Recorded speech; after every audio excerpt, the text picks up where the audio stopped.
The Icarus Project. By SeatBack. The stage. By 2072, the Earth's population had grown to 10 billion. Most scientists believed that this was the ceiling, and that the Earth would no longer be sustainable if the population continued to increase. A mere 50 years later, it had almost doubled in size. As this mob spread further across the world, in denser and denser layers, the Earth started to show signs of death. Waters would run dry, and turn salty. Scores of animals fell extinct, while scavengers became prevalent. Livestock fell, leaving only the strongest of plants and vegetables for food. Weather patterns became unpredictable, and wild storms would wreak havoc across the globe. Starvation became the #1 killer worldwide, even in the most developed of nations. Riots became common, and at first, they were met with military action. These confrontations faded through time, as duty to country was replaced with the mere need to survive. Many others would die from exposure, being forced into unlivable habitats due to the lack of available land. The deteriorating conditions across the globe coalesced with the density of the population, and unleashed wave after wave of sickness and pestilence, which would quickly spread across the world, infecting, mutating, and killing. With the extinction of all life on Earth looming over the horizon, a global project was put together on a scale yet unseen in the lifetime of humanity. All major governments, as well as a majority of the other, smaller nations, were to begin work on a project that would allow a large portion of humanity to escape to the stars, while allowing the Earth to heal. The Icarus Project was soon announced to the world. The figurehead for the Icarus Project, Charon, described the plan through a global broadcast. The Misdirect. It was said that 9 out of 10 people on the planet would be selected to board a massive spacecraft, the Icarus I, which would take the voyagers to a new home amongst the stars. The IP pointed to 3 habitable planets they had identified as potential suitors. Putting the passengers into hibernation, the ship, with the use of autopilot, would fly to the nearest planet first. Using state-of-the-art probes and scanners, if the planet was deemed suitable for human life, the ship would touch down. If not, it would fly to the next. The chances that one of the 3 would be suitable was around 99.33%, Charon would explain to a desperate human race.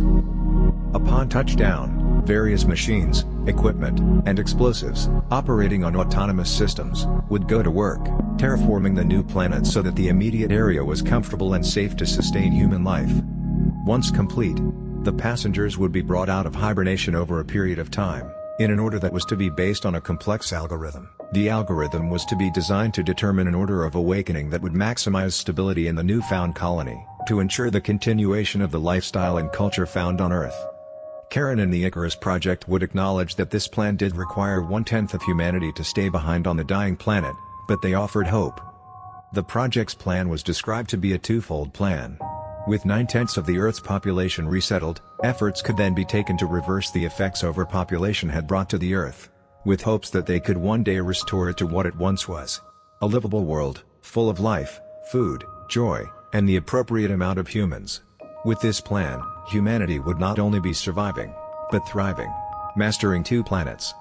To avoid any questions or accusations regarding fairness or favoritism, those selected to board the ship were done so by a transparent lottery. The lowliest in status would have just as much a chance of boarding the ship as the most elite individual. Only Charon and the inner circle of the IP would be ineligible to be selected, due to their critical status in running the mission on the ground. The Icarus Project expressed that their commitment, once the launch was completed, was towards helping those stranded forge a bright new future. Charon would deliver the details matter-of-factly, trying to hide the unease in his breath.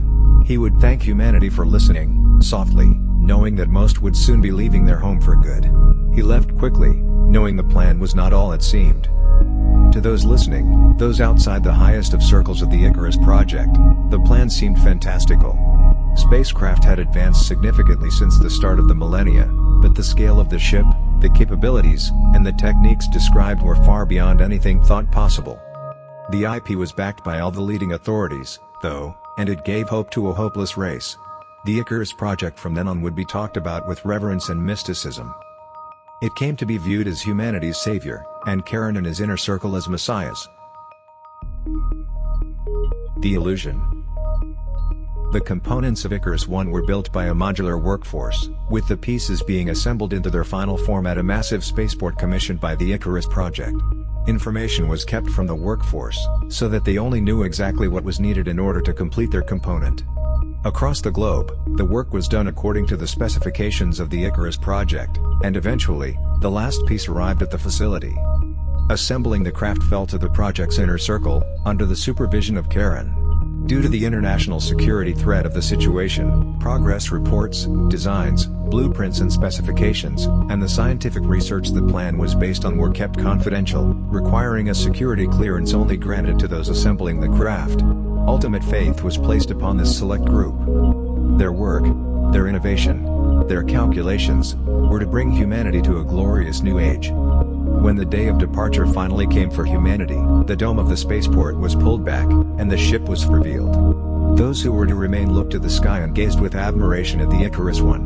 Due to its distance from the ground, the details of the craft were lost, and its massive scale was able to be appreciated in full. Soaring like a mountain above them, radiating a strong majestic silhouette, it was a wonder of human creation. Those chosen to leave rode the space elevators to the marvel. Boarding the craft, the chosen would rush forward, eager to enter hibernation and awaken at their new home. In their excitement, most would not take a good look at the vessel that would take them from their birth planet, and would miss the clues that would hint at their impending fate. Those who did take notice had already given their minds towards the project, so any questions or doubts were easily dissuaded by their faith. 9/10 of the human population, now in hibernation, started to rocket away from the Earth, as the remaining 1/10 watched, stranded on a planet near death. They watched as their savior, the Icarus I, flew from the globe, getting smaller and smaller in the sky until it was no longer visible. Relief flooded the inhabitants of Earth. Humanity would survive, though in a new home. Now that the Icarus Project's shuttle had been launched, work would turn towards attempting to repair the damage Earth had sustained. Over the next few years, the Icarus Project quickly released numerous technologies that slowly began to reverse the effects that overpopulation had caused.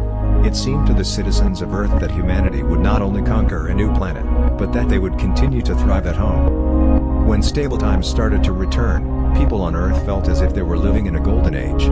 The Earth's abundance was coming back, with the help of IP technology.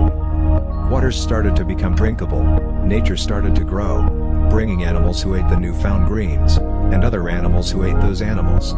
Climate patterns began to level out, and it became possible to maintain a stable food supply. The people of Earth would sleep soundly knowing that their planet would be a safe place for their children, and their children to come. Gone were the days of starvation and death. They would also rejoice, as those who had entered hibernation knowing only those dark times would one day awaken their Eden, to their own golden age, somewhere amongst the stars. The reveal. Till the ends of their lives, Charon and the members of that inner circle would go through varying emotional states when thinking back on the event. However, none felt regret, for they knew that the actions they took were the only way for humanity to survive. The technology had not been there yet, and the whole planetary system had been on the brink of collapse. They would feel anger, despair, dread, and would sometimes break down in fits of tears, but when they would look upon the Earth that was once again starting to thrive, no, they would not feel regret. As the Icarus Project revealed the new technologies that had been developed in lieu of the planned spacecraft, humanity would remember those who left with awe, veneration, and hope. The truth of their ultimate resting place dying with Charon and his inner circle, this feeling would stay with humanity for thousands of years, even as their searches for those who left long ago would not manage to locate them. Faith remained that they were out there, amongst the stars, spreading the seeds of humanity. Those in the hibernation chambers, filled with eager dreams of a new world, were rocketing away from the Earth, in a spacecraft of somewhat shoddy design. The life support systems were not functioning, as they had not been built in. Terraforming machines, equipment, and explosives did not add weight to the craft, as none had been installed. CPUs did not guide the ship to new systems, as no habitable planets had been discovered. As 9/10 of humanity slept, their ship, the Icarus I, crashed through our sun's atmosphere. For their sacrifice, life on Earth was reborn. The Icarus Project by SeatBack.